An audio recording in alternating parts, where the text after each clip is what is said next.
get more opportunity beyond that. Is that something that he immediately earned from you, or is that just the way you feel that player needs to be handled? You know you're going to get more from him? Well, yeah. Listen, it's a game time call a lot of the time. So there's different ways you can go about handling mistakes. You make one mistake and I can sit you on the bench and we know that you won't make it again, and that sends a certain message.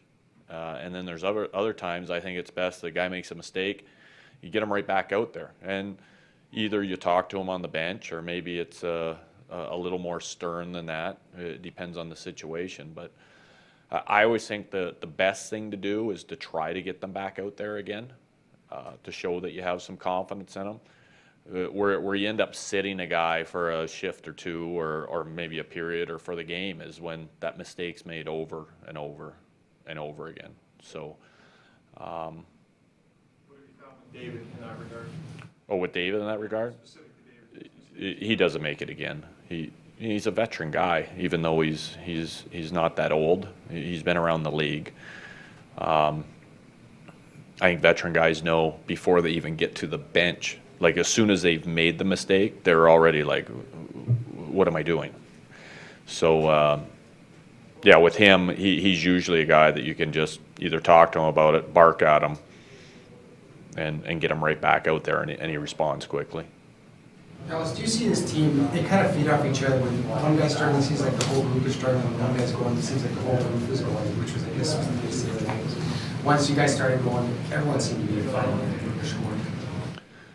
Yeah, and I think, excitement breeds excitement, and confidence breeds confidence. It's as simple as I might not be feeling great about myself, and then suddenly my two line mates wake up and they get going. They just suck me right along with them. So I think that happens.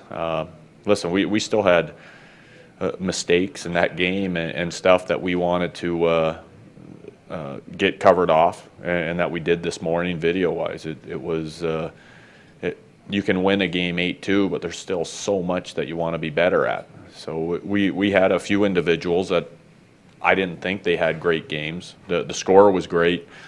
It was good to get a win against a team like that, but there was still a lot of teaching going on this morning. Something to hope for Yakupov to maybe draft off of what Taylor did the other night. I mean, last year, he started the year, played a lot of Hemsky and Donnie, had some cold stretches on that line, and then when he got the 5 goals at the end of the year, it was driven mostly by Taylor. Yeah, like Yak's listen, you go through as a staff and as a coach, and you do your homework on the players. And I've watched a lot of Yak play last year. I've watched every one of the goals that he scored. I've watched where they've come from. I've watched who he was on the ice with. And I continue to try to find him a spot for him to score, because I think if he scores, it's going to help his whole game. That being said, what we're asking is to him take a firm belief in the notion that saving a goal and keeping a goal out of our net has the same result on the scoreboard.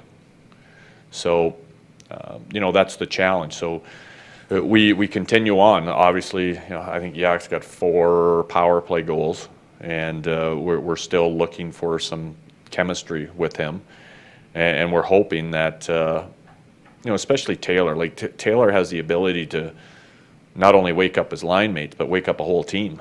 And after going back and reviewing Yak's last bunch of games again, then I decided to let's try him with Halsey and with Sam and see if that ignites something.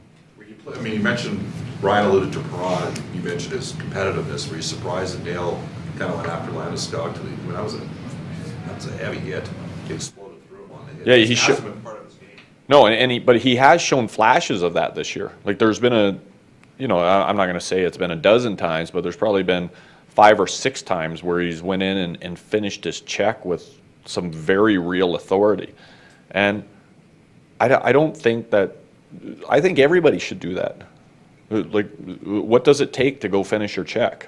I'm not sure it's a whole bunch of skill. It's not like going in and trying to develop a 2-on-1 or making a saucer pass over a D-man stick or something like that. You're going to thrust your body into somebody. There's not a whole lot of thought process to that. But I think that's important for any player, and especially a guy like Yak that has the ability to score some goals, because I think it sends a message that, hey, listen, I'm going to compete hard, and a lot of times if you do that more often, it creates a little bit more room for you as well.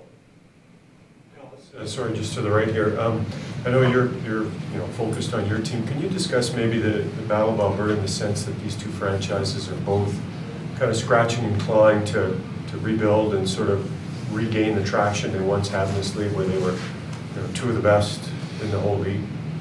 Yeah, it's interesting that the two teams are, they used to be the two teams that were the top, and now we're fighting away at where we're at now. But when I was watching a lot of hockey and being like in junior or the first year of pros, like I always liked rough games, watching it on TV, and I liked watching a couple fights, and used to lick your chops when you saw it was going to be Calgary and Edmonton playing.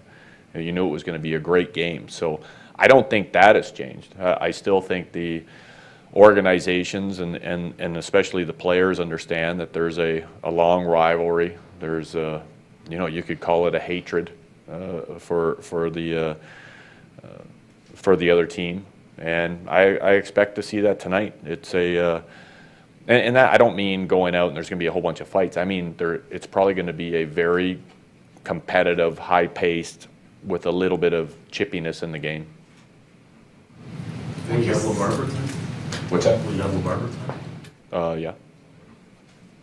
Yeah, he wasn't feeling great. I think he's got a cold or something. We had an extra goalie, so we just told him to stay off the ice. No big deal. Thank you. All right.